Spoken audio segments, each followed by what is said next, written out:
하나님 아버지 감사합니다. 저희 한 주간도 주님의 팔 안에 그늘 안에 거하게 하여 주시사 저희들을 이렇게 안전하게 거했다가 이렇게 거룩한 성일날 주님 전에 나와 이렇게 예배드릴 수 있도록 허락하여 주심에 주님 너무나도 감사합니다. 저희가 이렇게 어려운 시기일수록 주님 전에 예배드리는 것을 멈추지 않게 하여 주시옵시고 주님 앞에 찬양드리며 기도드리는 것을 멈추지 않는 저희 찬양팀과 저희 온누리교회 성도님들이 되게 하여 주시옵소서. 그리하여 주님 이 찬양의 가사 하나하나가 우리의 삶의 고백이요 우리의 삶의 간증이 되게 하여 주시옵시고 더욱이 우리가 소리 높여 주님을 찬양할 때 악한 것들이 모두 물러나갈 수 있는 주님의 은혜의 시간을 경험케 하여 주시옵소서. 또한 단위에 세워주신 우리 목사님 항상 함께하여 주시옵시고 말씀 선포하실 때 지혜와 지식과 권능을 덧입혀 주시사 항상 주님의 성령의 두루마기로 감싸주시고 주님이 항상 동행하는 우리 목사님 되게 하여 주시고 그 선포되는 그 말씀이 우리 심령에 자리 잡아 우리가 항상 밖에 나아가 승리하는 삶을 살아갈 수 있는 저희들이 되게 하여 주시옵소서. 주님 저희 아직 시작하는 시간입니다. 매 순서마다 주님이 항상 함께하여 주시옵시고 주님만 경외하고 주님만 사랑하는 저희들이 되게 하여 주시옵소서. 주님 홀로 영광 받아 주시옵소서. 감사드리며 예수님의 이름으로 기도드리옵나이다. 아멘.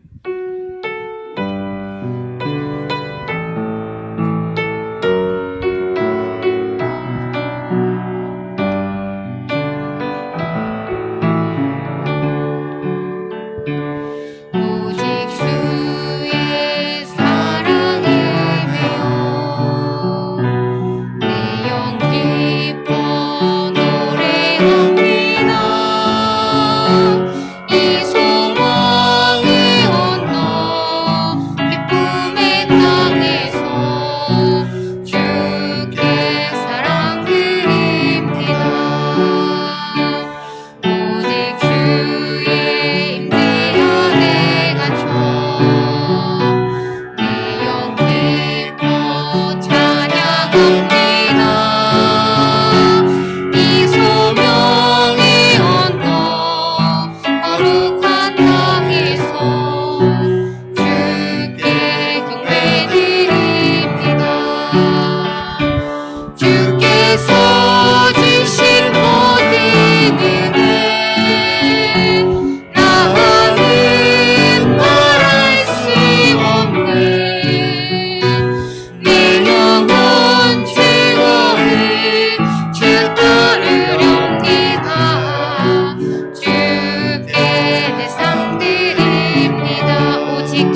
축제 시간이 되었습니다.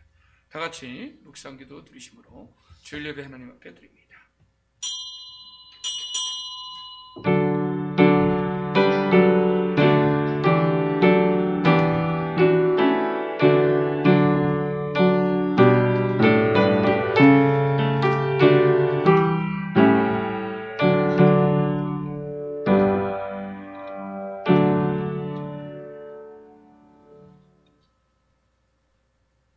예수께서 앉으사 12 제자를 불러서 이르시되 누구든지 첫째가 되고자 하면 무사람이 끝이 되며 무사람을 섬기는 자가 되어야 하리라 하시고 누구든지 내 이름으로 이런 어린아이 하나를 영접하면 곧 나를 영접하며 누구든지 나를 영접하면 나를 영접함이 아니요 나를 보내신 이를 영접함이니라. 마가복음 9장 35절 37절 말씀입니다. 하나님 아버지 감사합니다. 오늘도 거룩한 질, 복된 질 주님 앞에 나와 하나님께 예배하게 하시니 감사합니다. 늘 겸손으로 허리를 동이고 하나님 앞에 섬기는 자로서 어린아이같이 자신을 낮추는 저희들의 삶이 복된 삶이 되게 하여 주시고 오늘도 하나님께 온 마음과 정성을 다하여 예배하는 이 시간 하나님 아버지 영광을 받으시고 복의 복을 더하여 주옵소서. 예수님의 이름으로 기도하옵나이다. 아멘. 찬송가 38장을 부르겠습니다.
하나님의 공의를 만족하게 하여 우리의 죄와 허물을 온전히 십자가에서 사해해 주셨음을 믿습니다. 하나님, 우리에게 있는 알고 지은 죄 모르고 지은 죄, 하나님 아버지 늘 가지고 있는 고범죄 사범죄까지도 예수님께서는 그 정과 욕심을 다 십자가에 못 박았다고 말씀하시고 선언하십니다. 이 시간 우리의 모든 죄책감을 내려놓고 하나님 앞에서 다시 한번 거룩한 하나님의 그 영광 앞에 설 수 있는 주의 백성으로서 부족함이 없게 해달라고 주의 이름을 부르면서 이 시간 회개 시간을 갖겠습니다. 주여, 하나님 아버지 감사합니다. 우리 하나님께서 저를 사랑하여 주셔서 주님의 거룩한 자녀를 삼아주시고 하나님의 거룩한 나라의 백성을 삼아주시고 하나님 아버지 양자됨의 특권을 허락하여 주시기에 감사합니다. 우리는 실상은 죄인이지만 하나님의 그 신으로 말미암아 하나님 아버지 그 대속적 아버지 하나님여 그 십자가에서 죽음으로 말미암아 우리가 주님을 의지하고 주님을 믿고 하나님 아버지여 값없이 의롭다함을 얻고 하나님 앞에 나아가고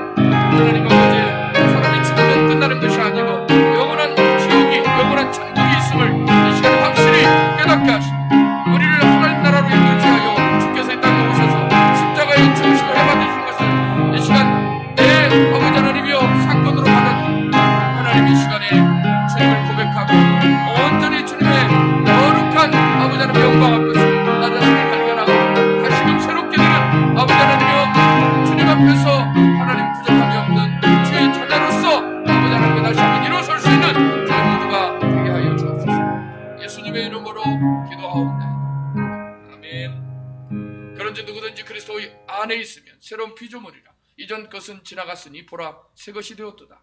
고린도후서 5장 17절 말씀처럼 하나님 말씀을 붙들고 주님의 아버지 하나며 새로운 피조물로서 주의 자녀로서 하나님 앞에 담대히 나가 하나님의 얼굴을 뵙고 복받는 이 시간 되게 하여 주옵소서. 예수님의 이름으로 기도합니다. 우리 교동문은 9번 시편 15편 말씀입니다. 성경 뒤쪽이나 앞쪽에 띄워드리겠습니다. 여호와여 주의 장막에 머무를 자 누구며 정직하게 행하며 공의를 실천하며 그의 마음에 진실을 말하며 그의 혀로 남을 허물하지 아니하고 그의 이웃에게 악을 행하지 아니하며 그의 이웃을 비방하지 아니하며 그의 눈은 망령된 자를 멸시하며 여호와를 두려워하는 자들을 존대하며 그의 마음에 소홀한 것은 해로울지라도 변하지 아니하며 이자를 받으려고 돈을 구워주지 아니하며 뇌물을 받고 무지한 자를 해하지 아니하는 자이니 이런 일을 행하는 자는 영원히 흔들리지 아니하리이다. 아멘. 우리 사도신경으로 신앙을 고백드리겠습니다. 전능하사 천지를 만드시 하나님 아버지를 내가 믿사오니 그 외아들 우리 주 예수 그리스도를 믿사오니 이는 성령으로 잉태하사 동정녀 마리에게 낳으시고 본디오 빌라도에게 고난을 받으사 십자가에 못 박혀 죽으시고 장사한 지 사흘 만에 죽은 자 가운데서 다시 살아나시며 하늘에 오르사 전능하신 하나님 우편에 앉아 계시다가 저리로서 산자와 죽은 자를 심판하러 오시리라. 성령을 믿사오며 거룩한 공예와 성도가 서로 교통하는 것과 죄를 사하여 주시는 것과 몸이 다시 사는 것과 영원히 사는 것을 믿사옵나이다. 아멘. 찬송가 433장을 부르겠습니다.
유숙규 집사님 기도해 주시겠습니다.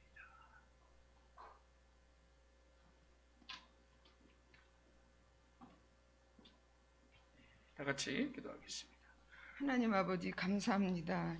지난 일주일 동안도 지켜주시고 주님의 날 귀한 날 주예전으로 인도하신 주님 감사합니다. 하나님 아버지 모든 우리의 죄를 용서하시고 아버지 마음을 주여 치료하여 주시고 주님 오직 주님 뜻대로 살게 하여 주시옵소서. 하나님 아버지 감사합니다. 우리 온누리교회를 지금까지 인도하신 주님 감사합니다. 하나님 아버지 이 자리가 아버지 이제는 차고 넘쳐서 아버지 많은 죽어가는 사람 구원하는 교회로 축복하여 주시옵소서. 심히 어렵고 힘들지라도 아버지 젊은 일꾼들을 이곳에 보내주셔서 아버지 하나님 많은 사람들에게 전파될 수 있도록 도와주시옵소서. 이 마지막 때에 참으로 힘을 다하고 마음을 다하고 힘을 다해서 우리 하나님께 아버지 주님 충성된 일꾼들이 다 되게 하여 주시옵소서. 아버지 하나님 감사합니다. 지금 이 시간에 말씀 들고 사신 우리 목사님 은혜 충만하게 성령 충만하게 허락하여 주시옵소서. 아버지 하나님 그래서 아버지 하나님 더욱더 깨닫게 하여 주시옵소서. 하나님 아버지 감사합니다. 주님 거저 왔다 거저 가는 시간 되지 않게 하여 주시옵소서. 항상 주님의 날을 아버지 하나님 사모하는 저희들 되게 하여 주시옵소서. 감사하고 예수님 이름으로 기도하옵나이다. 아멘.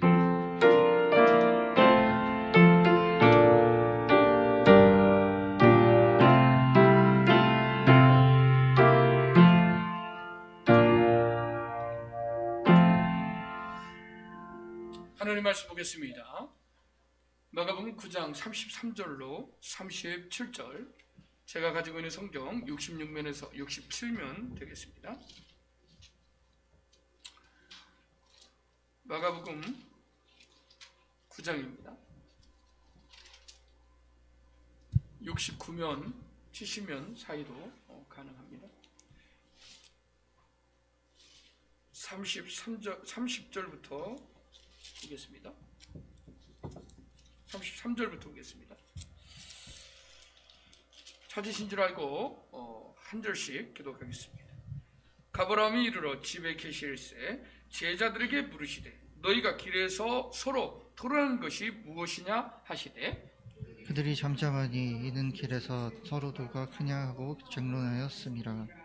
예수께서 앉으사 12 제자를 불러서 이르시되 누구든지 첫째가 되고자 하면 뭇사람의 끝이 되며 뭇사람을 섬기는 자가 되어야 하리라 하시고 어린아이 하나를 데려다가 그들 가운데 세우시고 안으시며 제자들에게 이르시되 다 같이 읽습니다. 누구든지 내 이름으로 이런 어린아이 하나를 영접하면 곧 나를 영접하며 누구든지 나를 영접하면 나를 영접함이 아니요 나를 보내신 이를 영접함이니라. 아멘. 온누리 찬양단의 특성이 있겠습니다.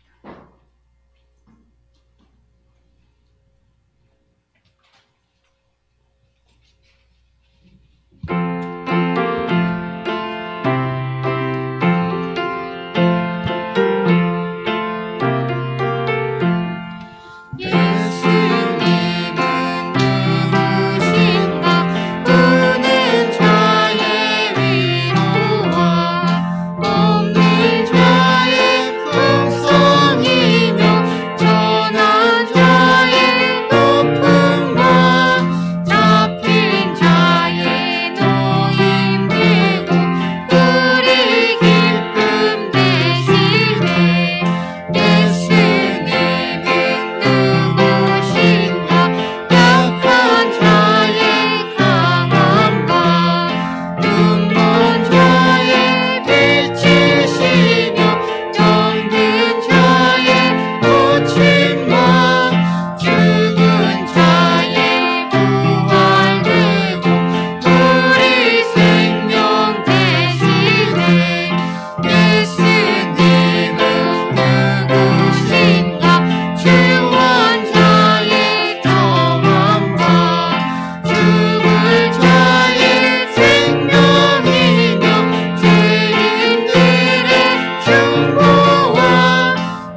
앞에 예물 드리겠습니다.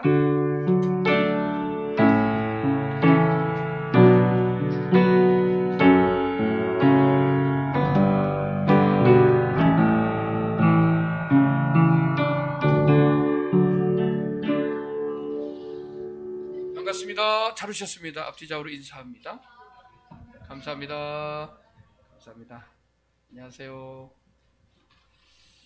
주보를 참조해 주셨으면 좋겠습니다. 오늘 교회에 오신 모든 분들을 주님의 이름으로 환영하고 축복합니다. 사회적 거리두기가 계속해서 1, 2부로 예배를 드리면서 좌석수 20%를 유지하고 있습니다. 경기 수원로에 다른 거는 주보를 참조해 주시고요. 북부 시찰이 60일의 정기 회의가 3월 8일 오전 10시 30분 서부교회에서 있습니다. 우리 교회에서는 이번에 장로고시 청원을 드리고 장로고시 이제 서류를 청원을 해서 이제 서류를 제출해서 시험을 보고 합격을 하게 되면 저희들이 이제 코로나 상황을 보고 5월 정도에 임시식을 하려고 합니다. 기도해 주셨으면 좋겠고요.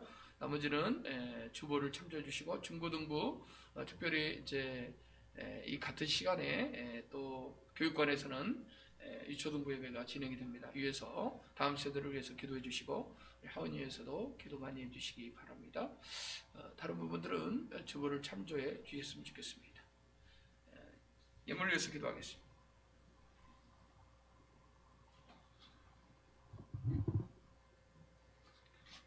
조정예물 우리 윤석기 집사님, 김명수 집사님, 전진희 집사님 외에 드렸습니다. 감사예물 우리 전진희 집사님, 전원배 목사님, 신미태 사모님, 김명수 집사님, 윤석기 집사님 드렸습니다. 기도하겠습니다. 하나님 아버지 감사합니다. 우리를 사랑하셔서 주님의 복된 날, 거룩한 날 주일에 하나님 앞에 나와 예배하게 하시니 감사합니다. 하나님 아버지 마음을 다하고 정성을 다하고 뜻을 다하여 하나님 앞에 나온 뿐만 아니라 예물 드리면서 하나님 앞에 아버지 하나님이여 우리의 삶의 모든 것을 드리는 하나님 아버지여 주의 백성들에게 하나님 이 시간에 아버지 하나님이 함께 오셔서 하나님 아버지여 우리의 예물과 우리 예배를 받아 주시옵소서. 하나님의 나라가 확장되게 하시고 아버지 하나님이여 코로나19로 하나님 아버지여 많은 아버지 하나님이여 죽어가는 영혼들 가운데서도 하나님 긍휼을 베푸시고 하나님 아버지 진노 중에라도 하나님 아버지 자비를 베푸셔서 그들의 전능자가 계시고 하나님이 우리를 찾으신다는 것을 깨닫고 주께로 돌아와 엎드려 예배할 수 있도록 은혜를 허락하여 주시옵시고 이 예물이 하나님 나라 확장에 귀하게 쓰임받게 하여 주시옵시고 하나님 아버지 우리의 삶 가운데 어려움 없도록 주께서 하늘 복을 여셔서 복의 복을 쌓을 것이 없도록 부어주신다고 약속했사오니 하나님 아버지 주님을 누리며 주님을 고백하며 주님을 간증할 수 있는 우리의 복된 인생이 다 되게 하여 주시옵소서. 말씀을 전하는 자나 듣는 자 은혜 받게 하여 주옵시고 하나님께서 성령으로 역사하여 주셔서 우리 오늘 이 가운데 하나님 아버지 있어야 될 이곳에 하나님 아버지 꼭 아버지 하나님이여 아버지께서 아버지 하나님이여 이곳에 보내실 자를 오게 하여 주시옵시고 동서남북 사방에서 주의 택한 자 부르신 자들을 아버지 이곳에 와 하나님께 영광 돌리는 아버지 하나님의 귀한 예배가 계속될 수 있도록 은혜를 허락하여 주시옵소서. 감사 영광 올려드리며 예수님의 이름으로 기도하옵나이다. 아멘.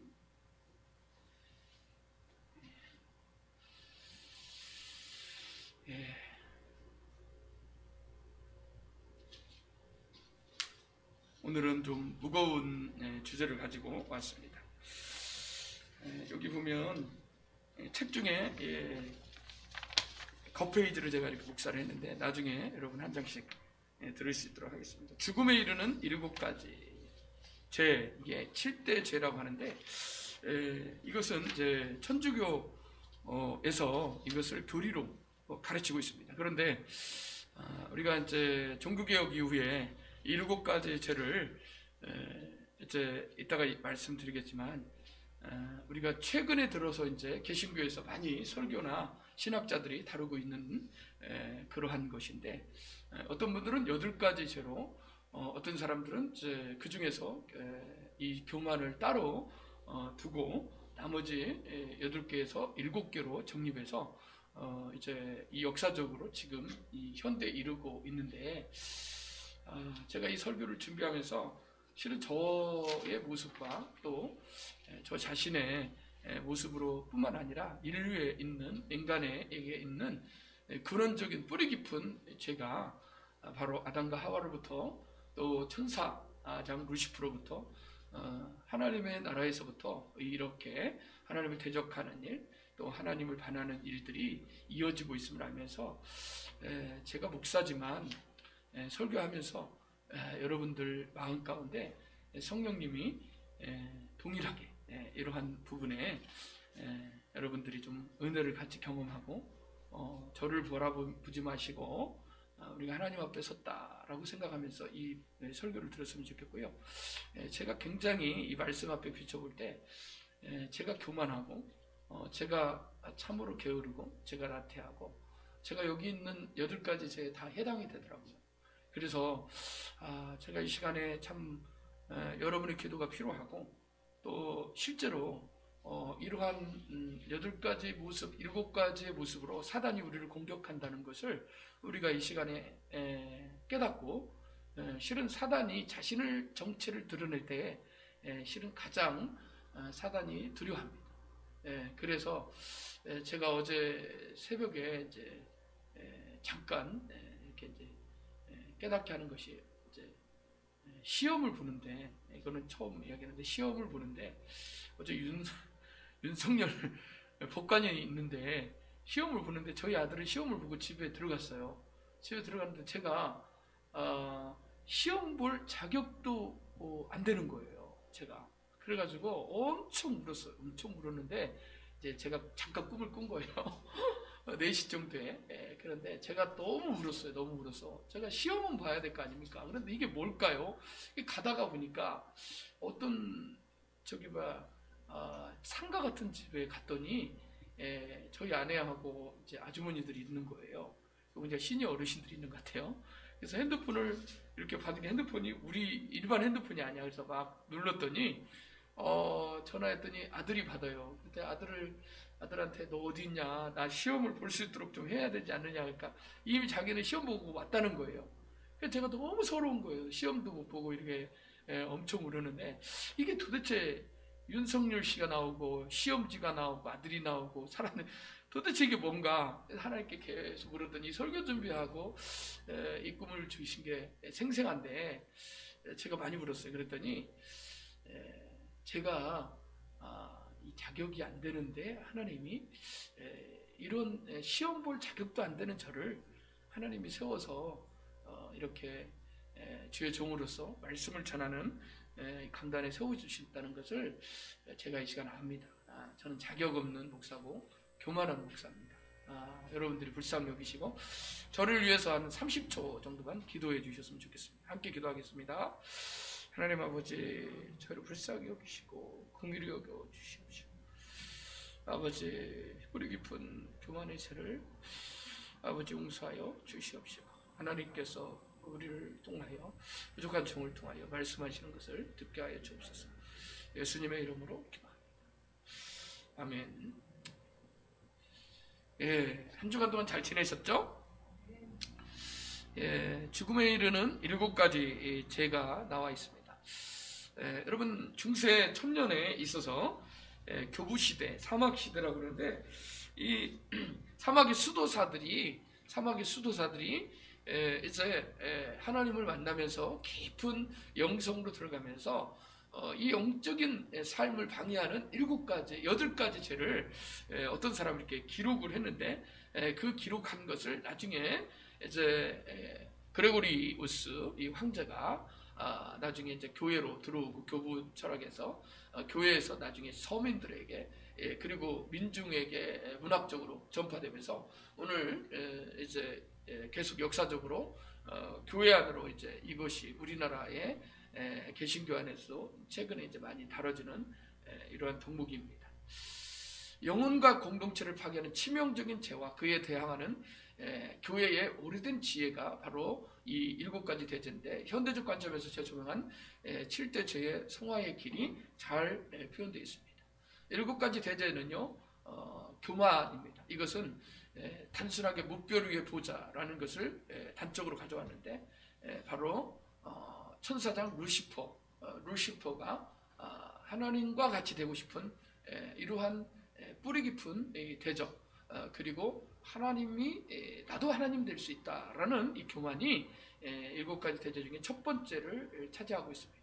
시기, 녹색 눈의 괴수, 분노, 사탄의 화로, 나태, 정오의 마귀, 탐욕, 불룩 나온 올챙이 배, 탐식, 꽉 찬 배와 텅 빈 영혼, 정욕, 타는 갈증에 마시는 바닷물, 허용, 사라질 광채, 이렇게 되어 있습니다. 자, 7가지, 둘, 넷, 여섯, 여덟 가지 중에서 교만을 첫 번째로 두고 나중에 이제 교만과 허용을 합쳐서 이제 허용을 두고 어떤 교부는 또 사막의 이런 이제 또 수도사들 중에서는 허용과 교만 하나로 보는 사람. 그래서 허용이 굉장히 교만하고 근접하다는 것을 알 수가 있습니다. 그래서 여러분들이 이러한 제목으로 다 설교할 수 있으면 좋겠지만 제가 자격이 없기 때문에 오늘은 첫 번째 교만에 대해서 전체적인 것을 개관을 살피고 교만에 대해서 좀 살펴보겠습니다. 6세기 교황 그레고리우스 540년에서 604년에 산 이 그레고리우스, 그가 7대 제역 목록을 가지고 로마 가톨릭 교회를 통해서 전해내려왔습니다. 이 동방교회나 수도원에서 시작되었는데 이 현재의 모습을 갖춘 가장 오래된 목록은 4세기 이집트의 사막 수도사인 에바그리우스 345년에서 390년에 살았던 그가 만들었습니다. 수도원 생활을 하는 수도사들이 가장 벗어나기 힘들어하는 8가지 죄를 구별해서 8가지 악한 사상이라는 이름의 목록을 만들었습니다. 수도사가 하나님과 깊이 교제하고 경건한 삶을 살기 위해서는 이 8가지 악과 싸워야 한다고 생각했던 것입니다. 8가지 악한 사상의 목록은요, 탐식, 정욕, 탐욕, 우울, 분노, 나태, 허용, 교만이었습니다. 악한 사상은요, 마귀가 일으키는 것으로 영혼의 격정적 감정을 일으킵니다. 격정적 감정. 그래서 이 감정을 사단이 건드는 거예요. 이 영혼의 격동하는 이 감정을 일으켜서 이성적으로는 하나님을 지각하지 못하도록 방해하는 겁니다. 생각보다도요, 이성보다도 감성이 거의 80-90%입니다.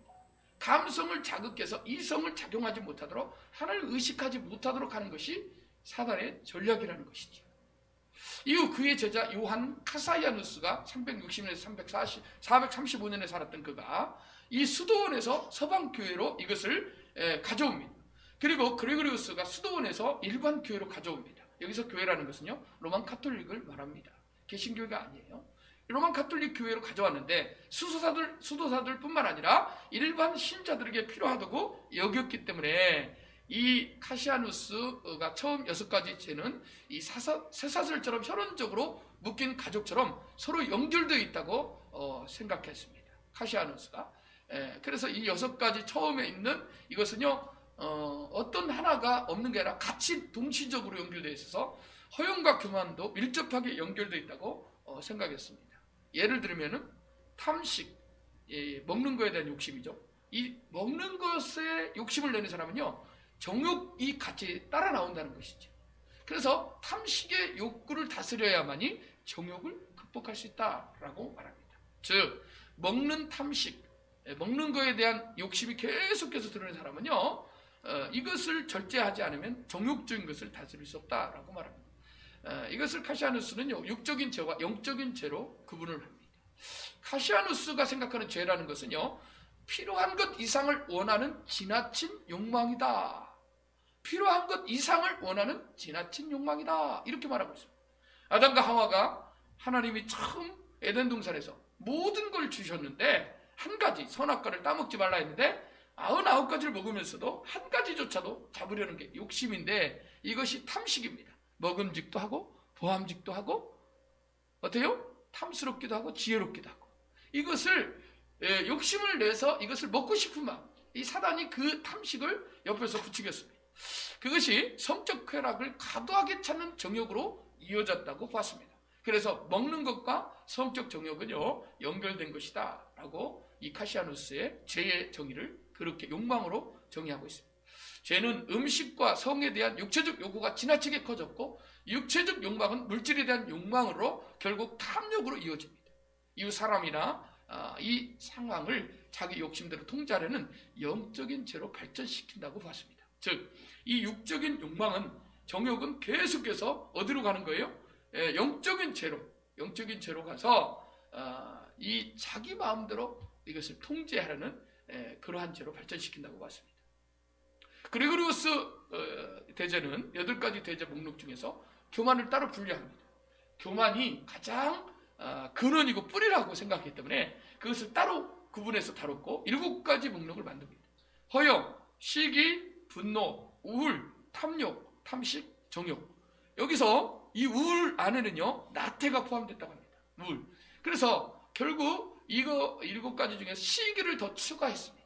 그래서 허영과 시기와 하나하나 다루면 좋은데 분노와 우울과 탐욕과 탐식과 정욕, 이것이 우리 안에 있다는 거예요. 우리 안에. 교만은요, 7대제 뿌리가 되는 죄, 첫 번째라고 생각했습니다. 그리고리스의 이 대제의 견해는요, 죄의 본질이 하나님의 권위에 대항하고 그의 명령에 불순종하는 것이라고 보았습니다. 제가 뭐라고요? 하나님의 권위에 대항하고 그의 명령에 불순종하는 것이 죄입니다. 교만이 그 대표적인 죄인데 하나님의 권위 대신에 자기 힘과 권위를 주장합니다. 뭐라고요? 자기 힘과 권위를 주장합니다. 하나님의 자족성을 흉내냅니다. 스스로 있다. 나는 원래가 나 혼자밖에 없다. 내가 엄마 아빠도 그 다음에 국가 안에 있으면서도 왕도 아무도 안 보이는 거예요. 이웃도 안 보여요. 자기 자신의 스스로 지존하는 나 자신이 최고다. 이게 이제 요즘 포스트 모더니즘과 상대주의에 입각한 뉴에이지 운동이 일어난 인간이 신이다. 이게 거의 비슷하죠. 이게 교만에서부터 뿌리내리고 있어, 모든 문화가. 그래서 하나님의 자족성을 흉내내고 하나님에게서 벗어나 스스로 주인처럼 살려는 태도, 행동을 말하는 겁니다. 태도, 몸짓, 언어, 말하지 않아도 이게 나오는 거죠. 이 태도 안에 이게 달려 있습니다.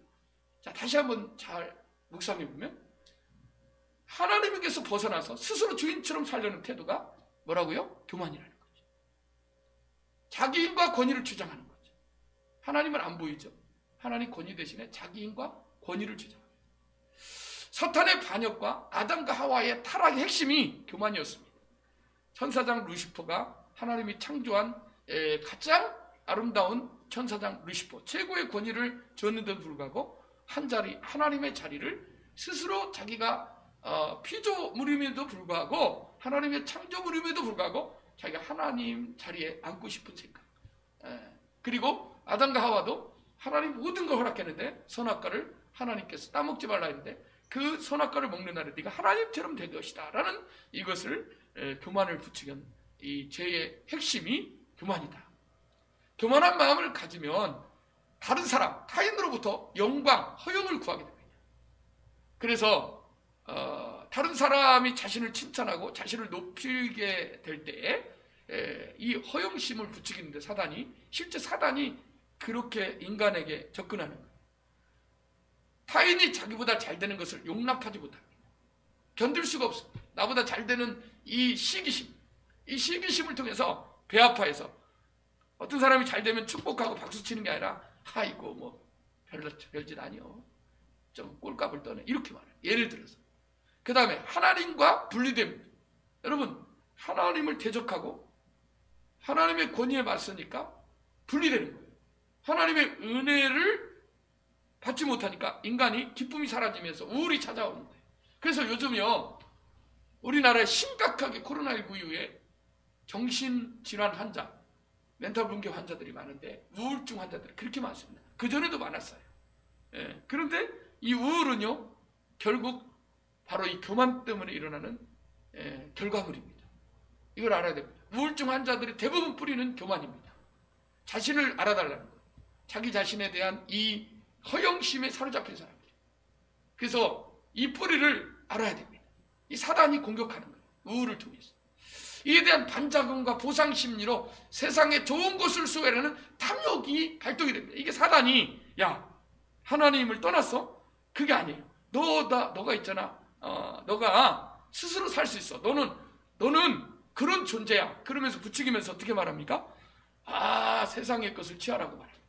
그러면서 주식하게 되고, 그 다음에 막 쌍끌이에서 막 땅을 사고, 그 다음에 뭐 부추겨서, 그 다음에 공부 열심히 하고 공부만 하는 거예요. 박사도 몇 개 따고. 그래서 자기에게 허영심을 부추기면서 계속 하나님의 예배, 하나님의 그 자리에, 하나님의 영광의 자리에, 하나님과 멀어지게 계속 만든, 세상에 허영의 도시를 만들어 놓고 계속해서 그곳에서 마음껏 시간을 보내라고. 성경은 세월을 아끼라 때가 악하니라, 만물의 마지막에 가까웠다 이러지만, 이 세상이 얼마나 좋은지 몰라. 그러면서 탐욕을 부추깁니다. 맛있는 음식으로 배를 채우고자 탐식을, 어디가 맛있노? 오늘 뭐 먹을까?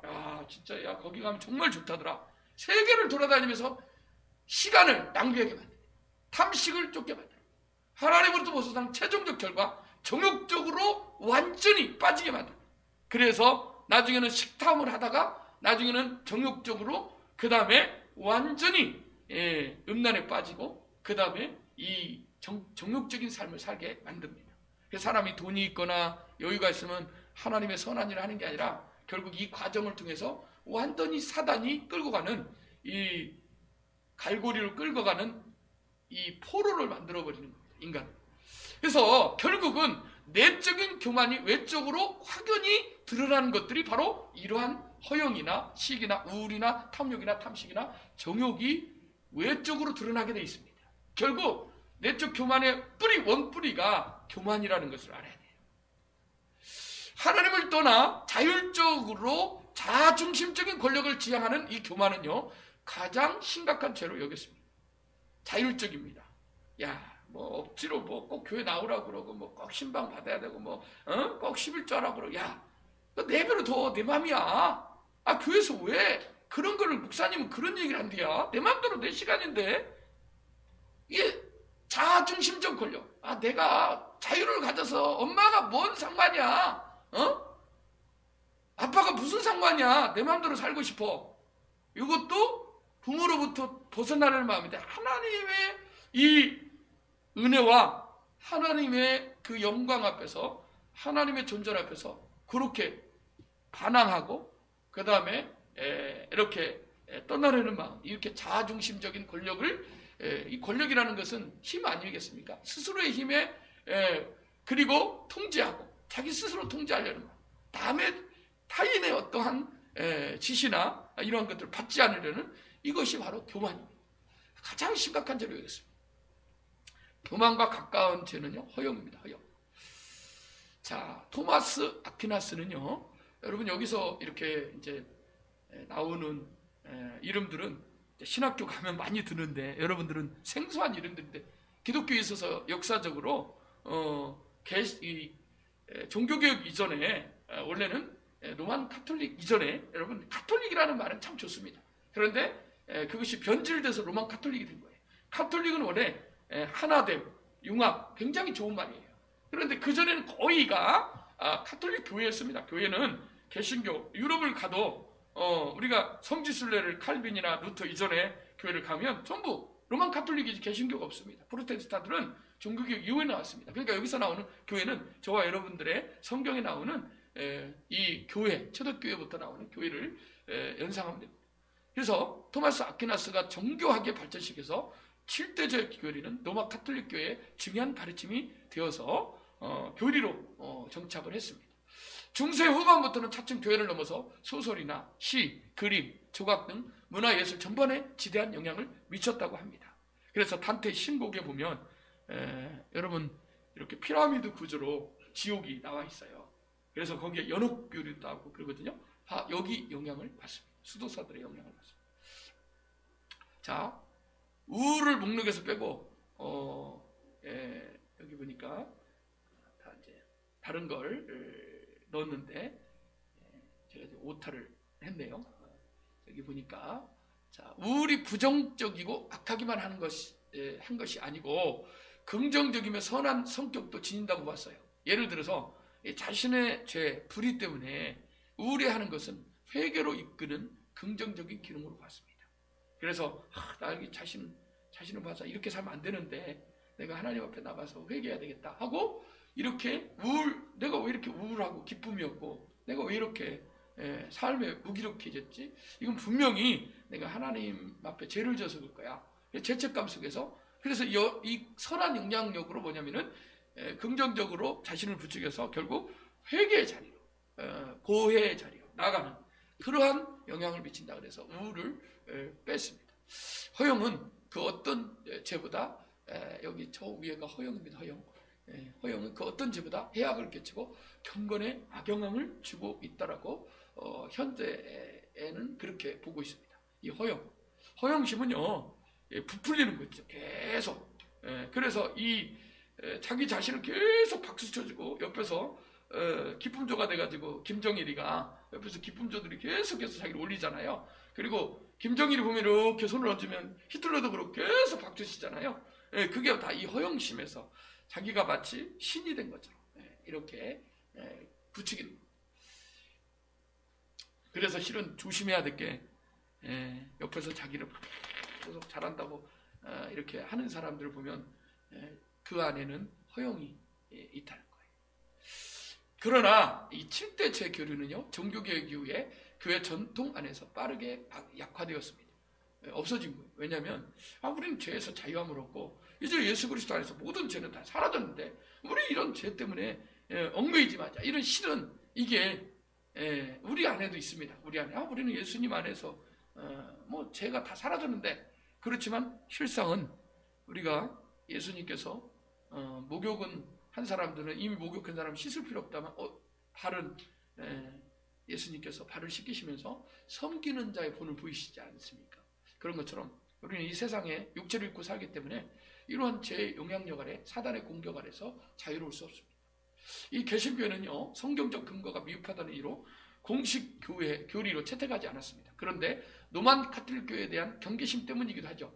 그래서 그 당시에는 신학적으로 뿐만 아니라 역사적으로 이 로만 카톨릭에서 개신교 프로테스탄트로 이렇게 넘어오면서 우리가 로마에 너무 이런 부분들을 좀 이렇게 분리를 해야 되지 않느냐. 그러면서 칼뱅은 있잖아요. 존 칼빈은 개혁주의의 선구자인데 마틴 루터 이후에 100년 이후에 기독교 강요를 통해서 칼빈이 이 개신교의 교리를 확정을 해요. 그래서 우리가 지금 칼빈주의, 개혁주의 이렇게 우리가 있는 합동축은요 개혁주의에 속해 있습니다. 그래서 전통 이 개혁 이 개신교에서 칼빈의 교리를 따르는데 칼빈은 안타까운 게 있어요.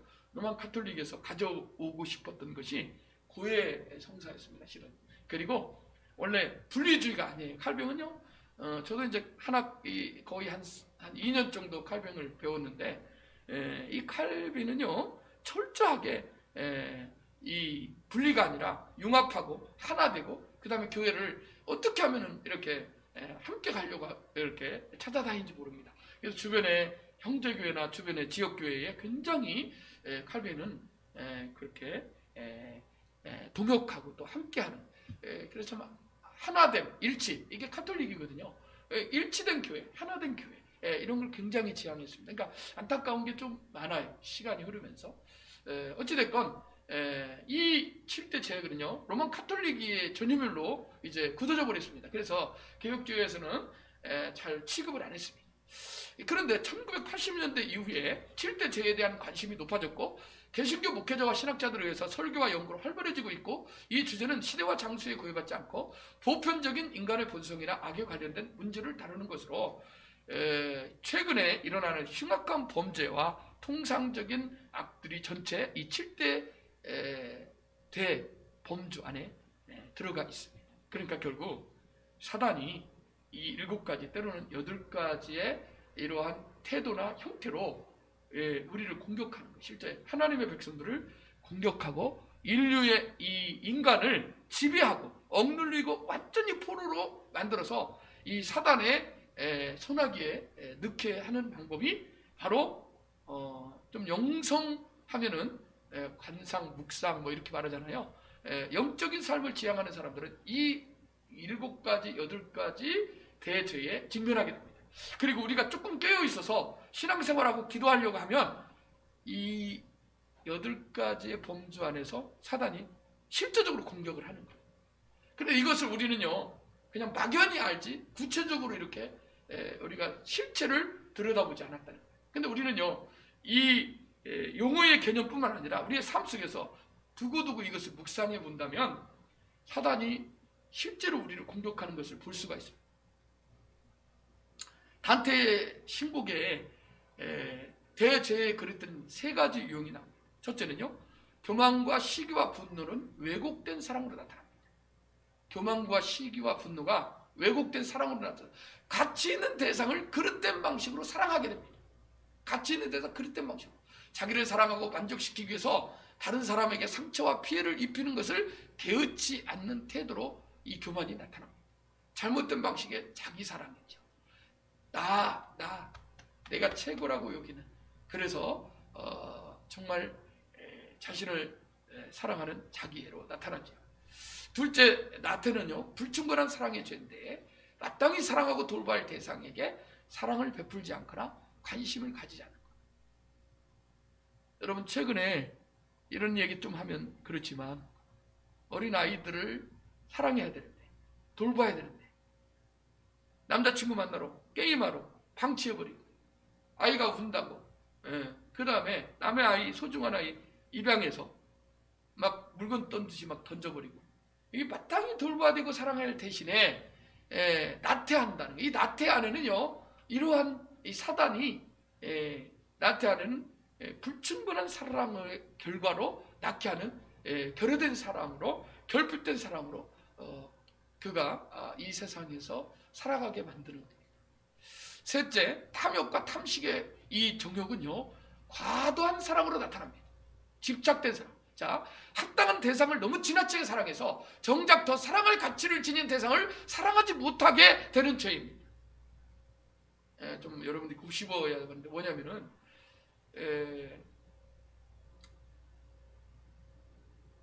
자기 자녀를 너무 지나치게 어떻게 하는 겁니까? 지나치게 집착하는 거예요. 그것도 교만이다, 그 말이에요. 하나님 앞에서 그의 삶이 있는 거. 합당한 대상을 너무 지나치게 사랑해서 정작 더 사랑할 가치를 지닌 대상을 사랑하지 못하게 하는 것이 교만입니다. 그러니까 실은 우리는 다 하나님 앞에서 하나님의 자녀들이기 때문에 이러한 부분들을 하나님 앞에서 우리가 자기 자신을 올바른 사랑으로, 사랑은 하나님은 사랑이십니다. 사랑이 하나님은 아니죠. 하나님은 사랑이시죠.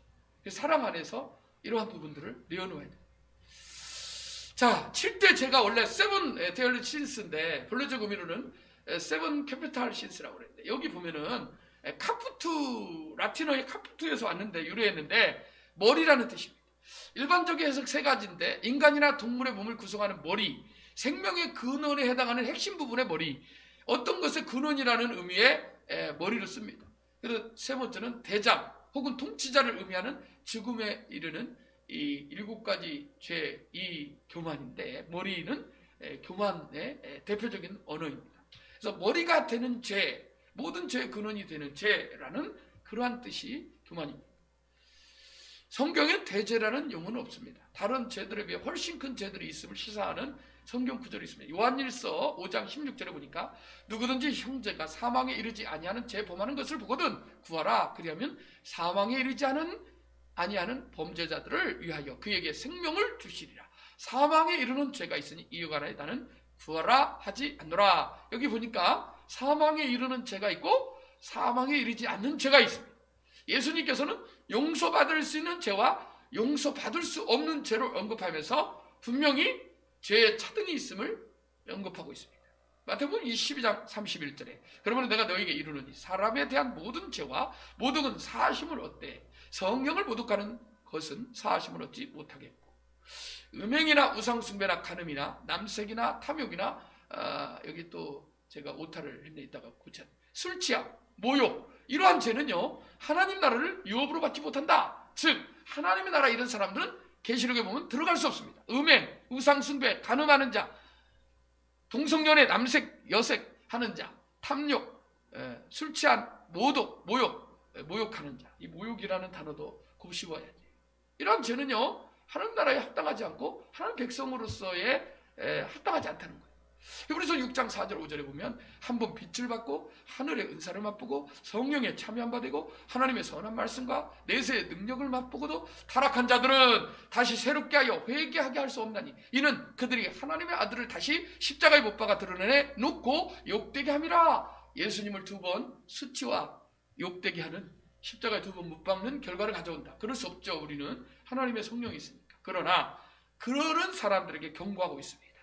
이 오리게네스, 터툴리아누스, 키프리아누스, 이들은요 대표적인 사막의 교부들인데 증세 1000년 동안에 이 사람들이 굉장히 하나님 앞에 영적인 삶을 몸부림치면서 하나님 앞에서 거룩하고 경건하게 모든 것을 버리고 또 이렇게 실제로 리더로서 공동체 생활을 하고 이런 3세기 교부의 터툴리아누스는 이 마르키온을 반박하는 글, 이때 이단이나 또 이런 부분이 굉장히 세속적으로는 많이 일어납니다. 이러한 글에 7 대제에 대해서 구체적으로 목록을 제시하는데 우상 숭배, 망령되 일컬음, 살인, 간음, 음행, 사기, 거짓 증거, 이 모든 것은 십계명에 반역하는 죄다. 그래서 이 7 대제를 성경에 근거해서 말하기도 합니다. 이 프로메테스라는 그리스 신화, 젊은 사람들은 너무나 잘 알죠. 이 불을 제우스에게서 훔쳐가지고 인간 세상에 인간들에게 주었습니다. 예지력을 가진 이 신으로 묘사하는데 이 프로메테우스가 이 제우스에게서 불을 훔친 것을 보고 제우스가 화를 내고 분노를 내면서 이 프로메테우스를 바위에 꽁꽁 묶어가지고 날마다 독수리를 하고 심장, 간을 쪼이게 만듭니다. 그리고는 다음날 또 되면 또 묶여서 또 쪼이고 계속 반복되는 거예요. 근데 이 헤라클레이스가 와서 구해줍니다. 구해주는데 그때뿐이에요. 또 그 다음날 또 이런 일이. 이 반복되는 고통을 겪게 합니다.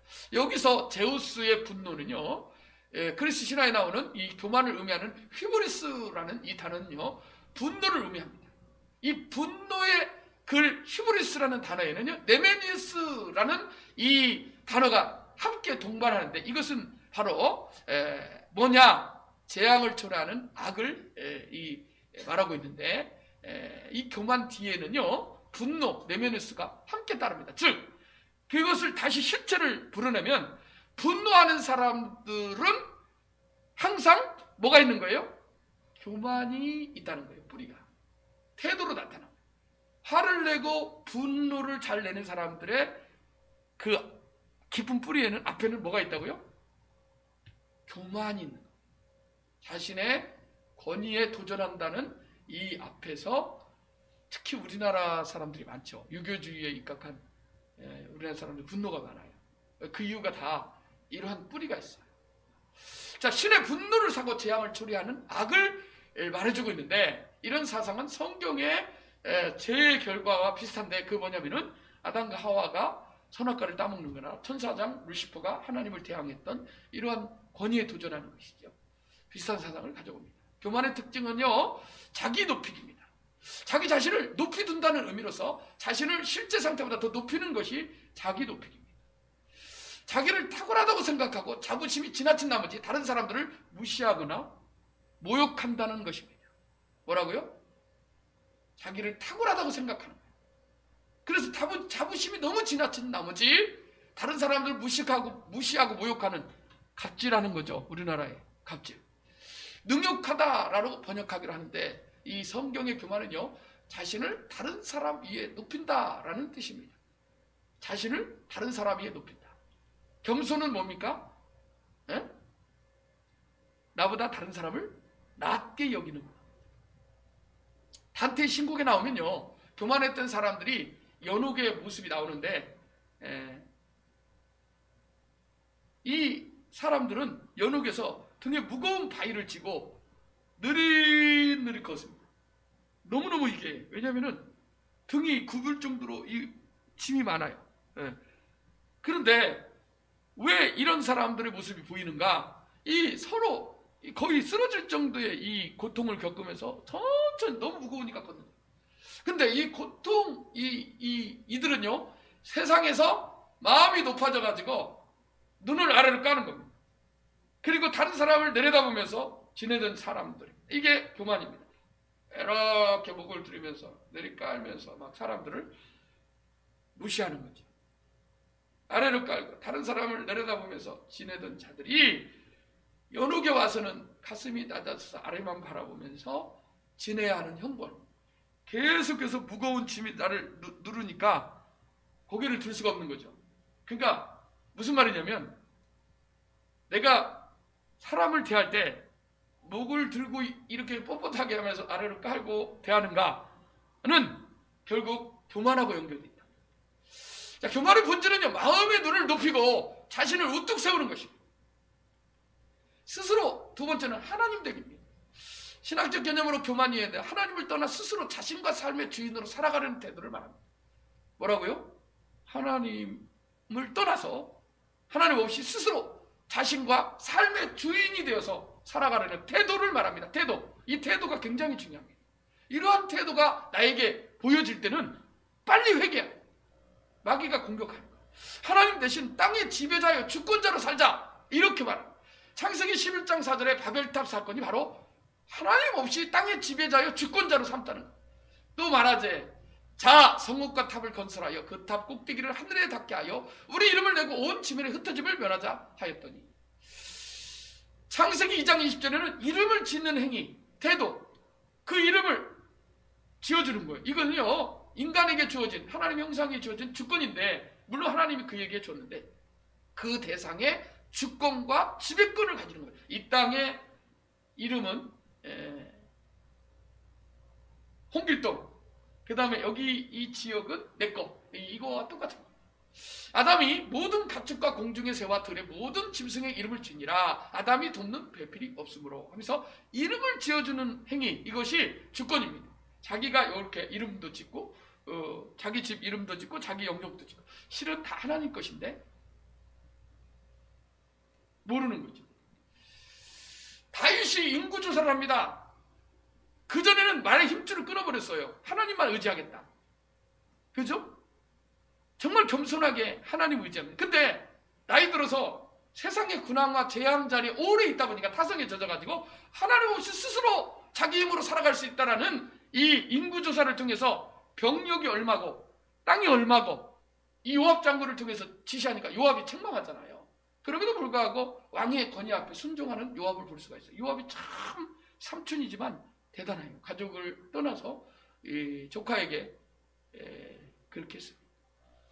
사무엘하 24장 3절에 요압이 왕께 이르되 이 백성이 얼마든지 왕의 하나님 여호와께서 100배나 더하게 하사 내 주 왕의 눈으로 보게 하시기를 원하nap니다.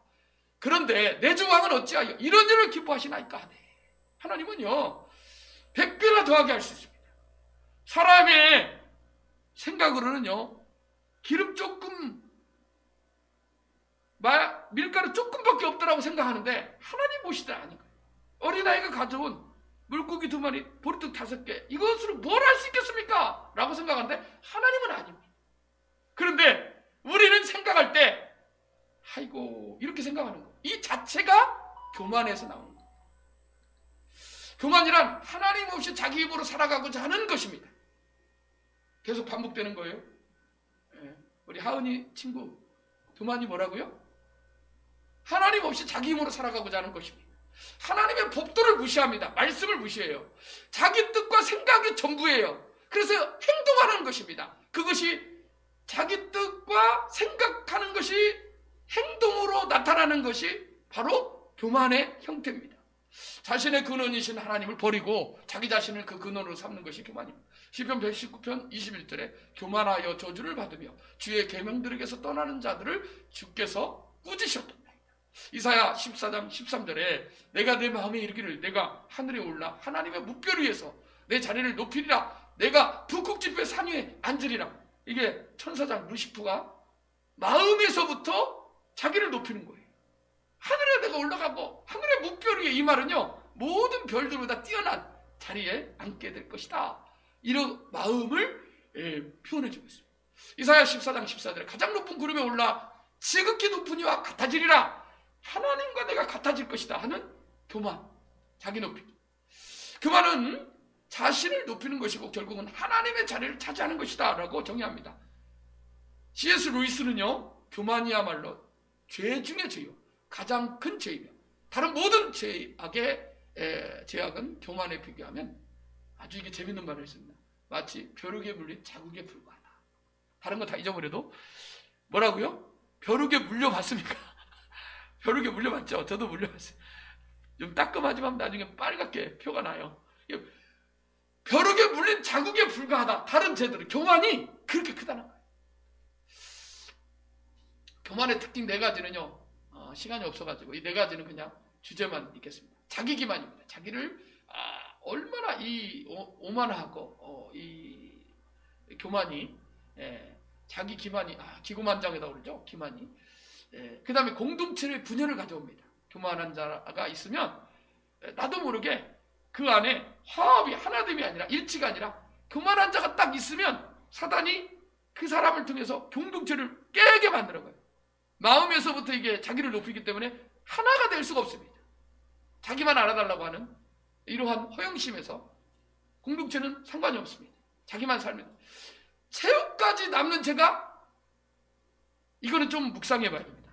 어떤 사람들이요 자기를 이제 섬기기 위해서 이 사람은 착해, 이 사람은 참 열심히 해, 이 사람은 정말 그런데 겸손하다고 낮추고 하는데 결국 나중에는 그래 나는 겸손해, 나는 선해, 그래 나는 참 양심적이야, 나는 그래도 참 열심히 써.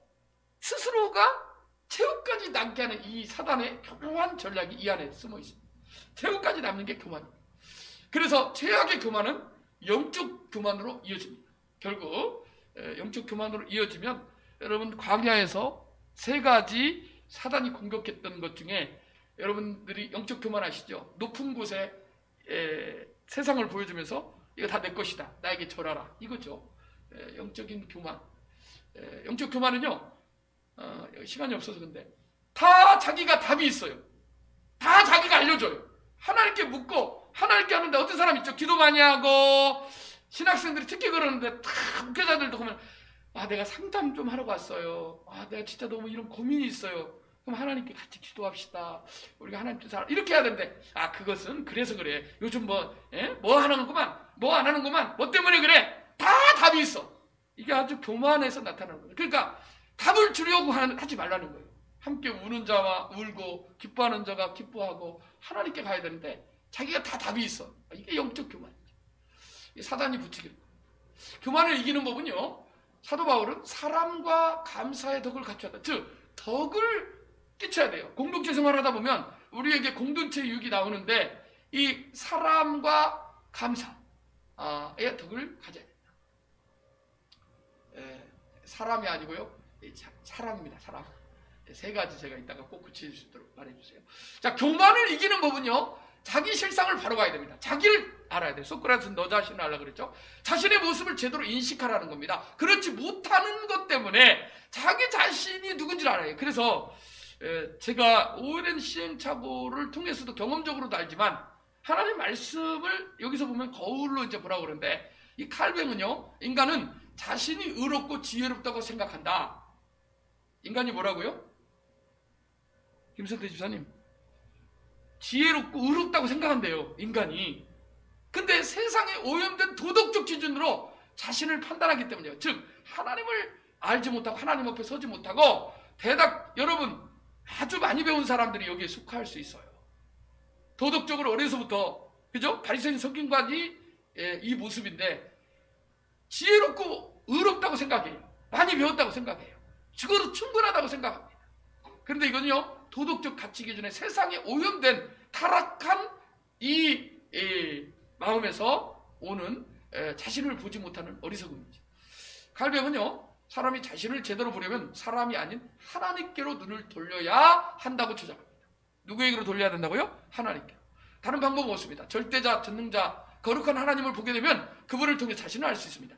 기독교 강요에 칼빈이 썼던 4권의 책이 있습니다. 가장 중요한 이 칼빈이 10년이나 넘는 과부하고 결혼을 하거든요. 제세례파라고 그래요. 그 당시에 엄청난 많은 사람이 죽어갑니다. 그때 이 기독교 강으로 27살에 이 책을 써서 기독교를 변호합니다.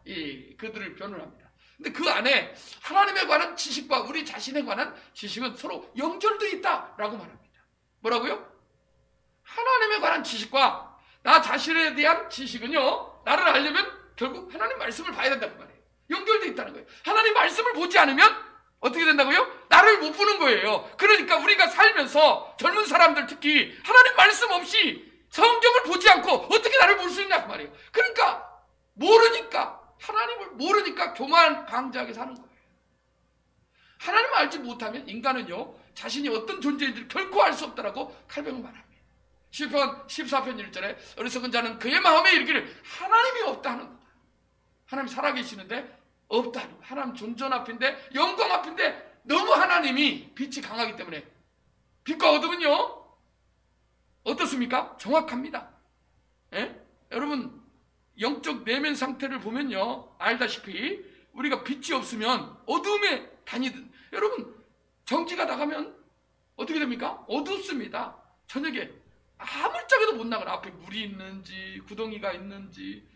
근데 우리 마음의 빛이 꺼지고 하나님이 없으면 어둠 가운데 행하는 거예요. 타락한 죄 가운데 행하는 거예요. 버러지 같은 너희 야곱아, 너희 이스라엘 사람들아 두려워하지 말라. 나 여호와가 말하노라. 내가 너를 도울 것이라. 하나님이 계신데 이스라엘 사람들이 두려워하는 거예요. 하나님을 안 보이니까. 이사야 41장 14절에.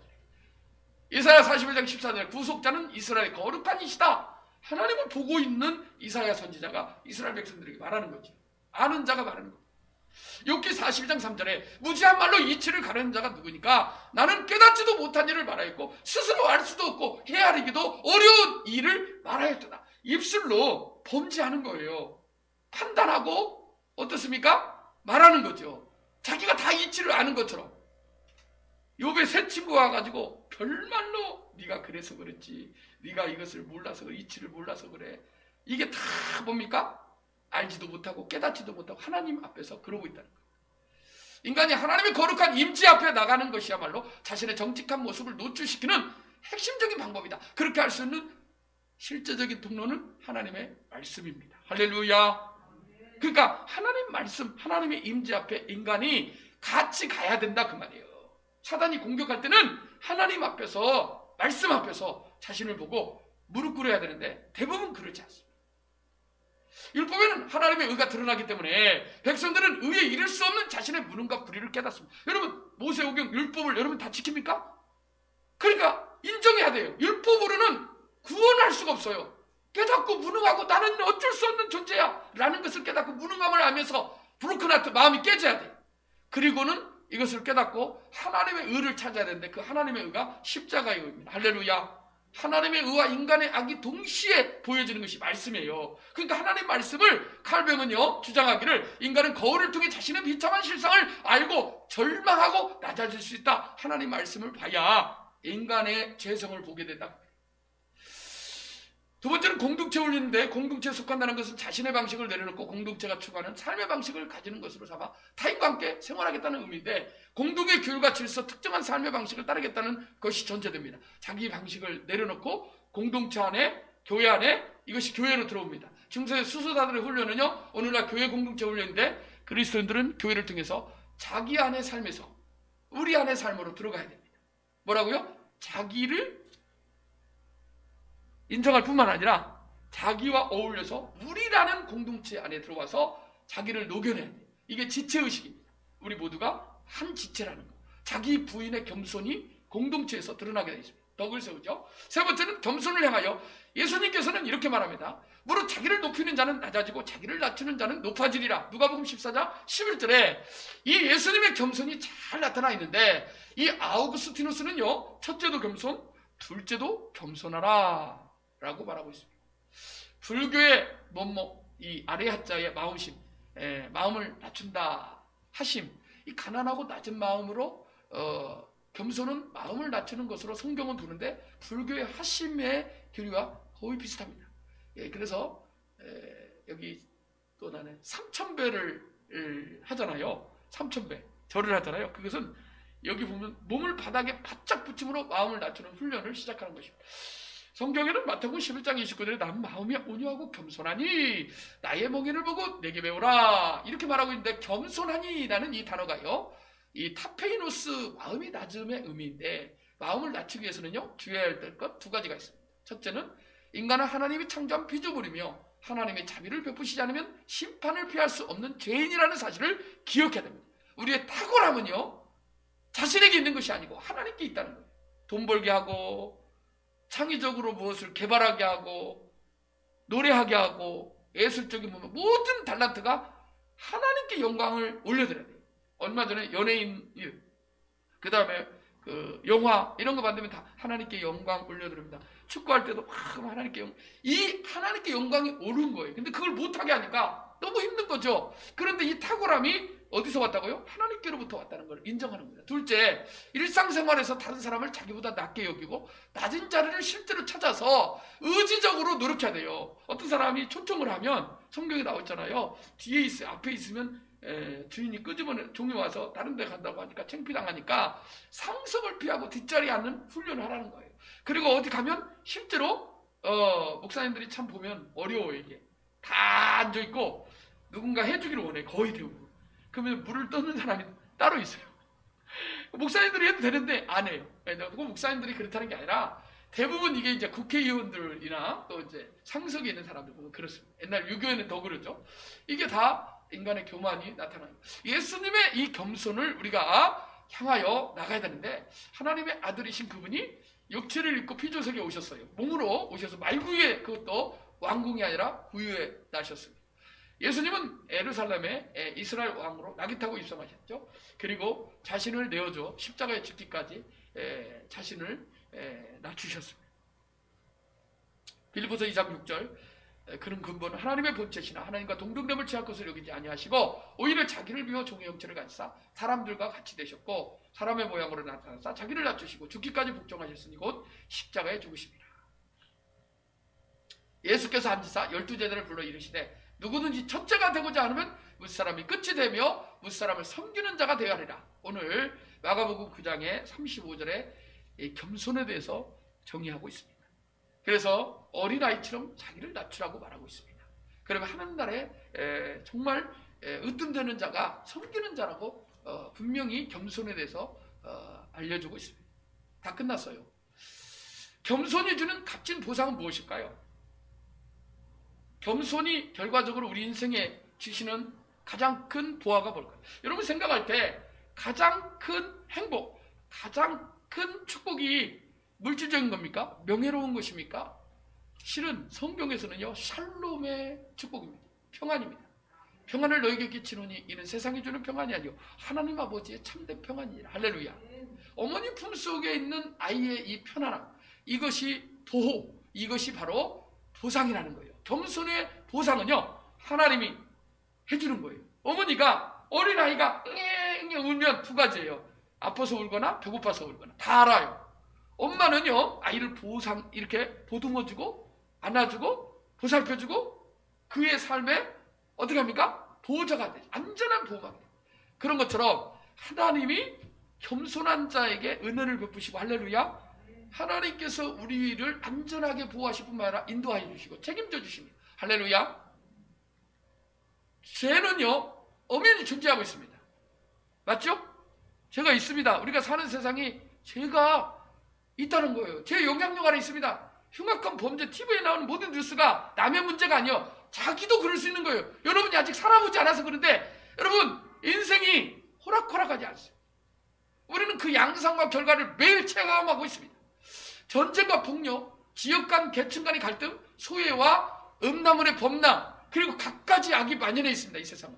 정의와 평화가 21세기가 들어서면 파라다이스가 펼쳐지고 미래에는 더 아름다운 세상이 될 것 같은데 더 완악해지고 더 죄가 만연해지고, 여러분 얼마 전에 어떤 목사님이 핸드폰에 영상을 하나 보내왔어요. 젊은 애인데 할아버지가 옆에 있는데 할아버지가 여기 뭐라고 하니까 젊은이가 왜 그런가 그러니까 XX 하면서 막 할아버지한테 막 대들고 막 하는 거예요. 그러니까 옆에 있는 할아버지가 또 막으는 거예요. 그래도 막 네가 뭐요부터 시작해가지고 막 완전히 위아래 없는, 이게 남의 자식이 아니라 내 손주, 내 손자예요. 집에서는 이쁜 손자 손녀인데 밖에 나가니까 전혀 다른 사람이 돼 있는 거예요. 이게 제 결과를 가져오는데 이게 남의 문제가 아니라 내 안에 그러한 8가지 범주 안에 내 안에 숨겨진 죄들이 있는 게 마귀가 그렇게 감정을 격동시켜서 우리를 그렇게 공격하는 것이 이 시대 가운데 있다는 거예요. 그런 죄의 결과로 여러분, 저 미성년자들이 우리나라 IT 강국의 가장 핵심적인 4차 산업의 핵심인 아바타 세계에서 성의 포로, 저는 한 번도 안 들어가 봤어요. 그런 데는. 근데 성의 포로로 보니까 추상은 했죠. 근데 그런데 만들어 놓고 그 안에서 별 없는 이 죄를 다 신처럼 군림을 해서 완전 신력, 갓갓이 뭡니까? 신 중의 신, 갓갓. 교회는요, 기도하겠습니다.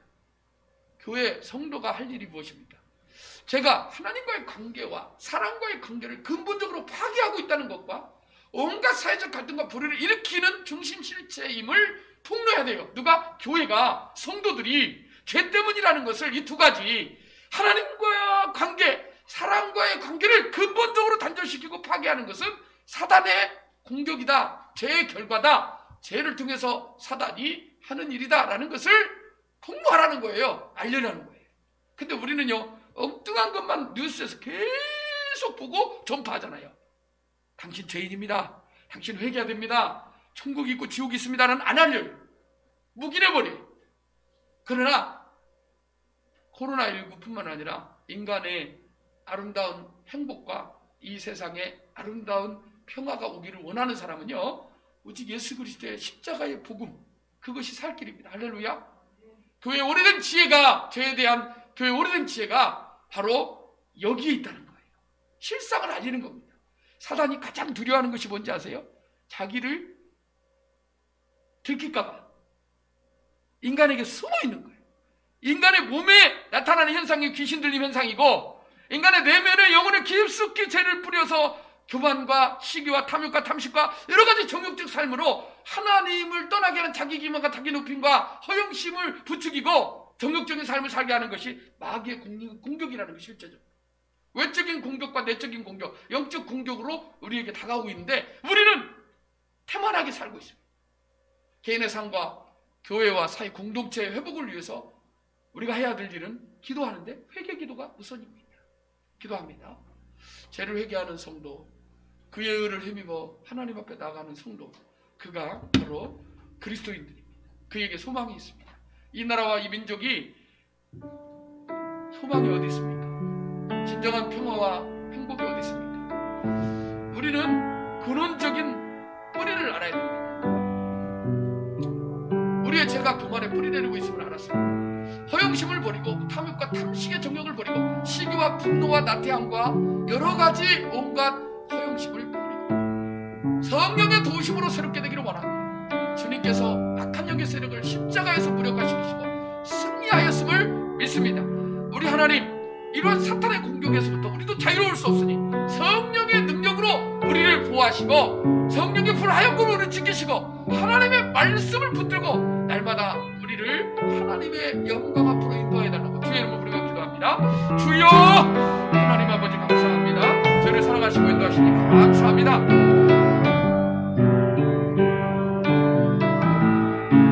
우리의 죄에 깊이 뿌리 내리고 있는 아버지, 우리의 태도에서 나타나는 모든 현상들이 교만의 뿌리를 내리고 있다는 것, 허영심과 시기와 탐욕과 탐식과 정욕과 여러 가지 하나님 아버지 죄 때문에 일어나는 현상임을 알았습니다.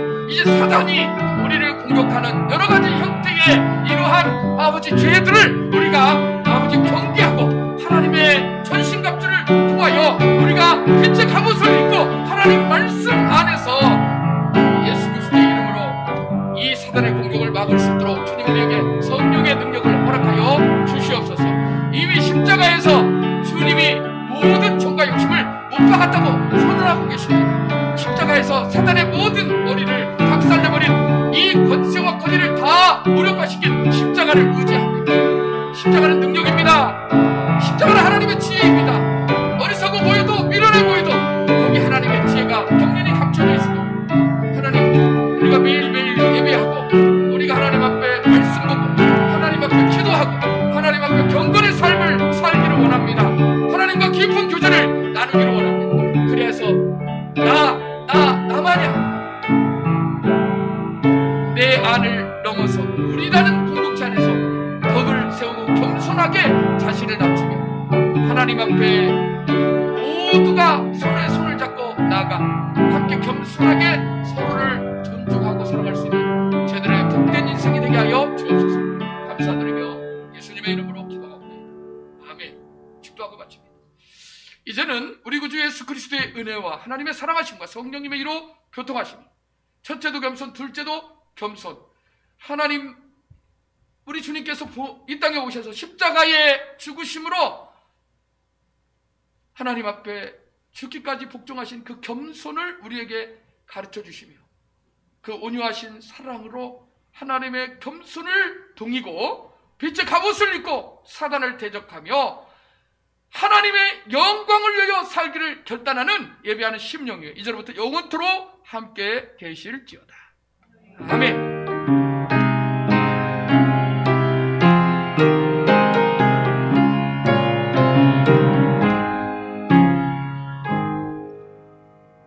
축구 수하고 마치겠습니다.